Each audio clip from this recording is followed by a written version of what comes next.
War is everywhere at the moment. In Ukraine, in Gaza, in Myanmar. Wait, Myanmar? That's right. There's an incredibly underreported, nationwide civil war going on in the country of over 55 million people. That's 4 million more than Ukraine, Israel, and Palestine combined. So how did a country similar to the size and population of France get into a multi-faction civil war that has been going on for over 3 years? Well, to understand this, we must first look at the history of Myanmar, or Burma as the British called it.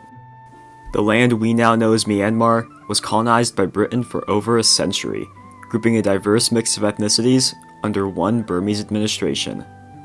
Just look at this map. There are nearly 150 recognized minorities in Myanmar, with over a dozen minorities occupying significant portions of the country's land. Needless to say, when Burma gained independence in 1948 from Britain, it was in a position ripe for ethnic conflict. Of the over a dozen large ethnic minorities in the country, the Burman, located in the center of Myanmar, were by far the largest, accounting for over 60% of the population. So when a democratic government was set up after Burmese independence, the Burman majority took a significant proportion of the government, leaving many ethnic minorities feeling left out. Some groups, such as the Karen National Liberation Army, or KNLA for short, decided to outright rebel, taking many key cities and occupying much of the Karen majority regions of the country.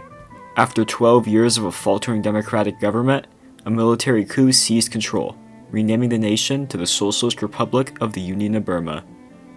The military held control of the government for over 50 years, turning the nation into an autocratic hermit kingdom, heavily restricting freedom of speech and attempting to turn the country into a socialist, Burman-led Buddhist theocracy. But the military would not go unopposed. Nobel Peace Prize winner Aung San Suu Kyi led the charge in advocating for a democratization of the Burmese government. After extensive negotiations with the military, her party, the National League for Democracy, was elected into government after winning a landslide victory in the 2015 election, finally ending almost 5 decades of Burmese military rule. So there we have it, a former autocratic state plagued by ethnic conflict turned into a prosperous, stable democracy. But the transition wasn't as clean as many would like to think. During the NLD's rule, after a series of attacks, the Myanmar army killed over 25,000 and exiled over 750,000 Muslim Rohingyas, a significant minority in the majority Buddhist Arakan state, a genocide which the NLD, including Aung San Suu Kyi, continues to deny. And in 2021, seeing their power slip away, the Burmese military attempted to coup d'etat the government again, accusing the election in which the NLD won in a landslide victory of being fraudulent. This time, however, widespread, violent opposition spread out across the nation. A loose alliance of pro-democracy and ethnic minority militias rose up to fight the central government. So what is the situation in Myanmar right now? Well, to say the least, it's complex.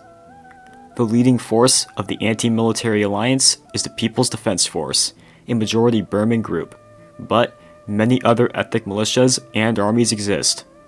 Some notable groups include the aforementioned Karen National Liberation Army, the Kachin Independence Army, the Chin National Army, and the Arakan Army. And while most of these groups agreed to work together with the People's Defense Force and create a federal democracy if they are to be victorious, they are by no means in a close alliance. Basically, the only thing that these groups have in common is an enemy, and that enemy is, of course, the military. And the military is on the retreat, having lost significant portions of their northern regions in the past 3 years. It seems as if the military has little hope of regaining its lost land. However, a total defeat of the military at this moment seems unlikely. The most likely option is for the current front lines to slowly entrench, with ethno-nationalist armies solidifying control in their own regions, being less concerned with the total liberation of Myanmar. Alright, well, if you guys liked the video, be sure to like and subscribe. I will hopefully get my next video out by Sunday, Friday, definitely by next week. And yeah, so see you guys. That should be about it.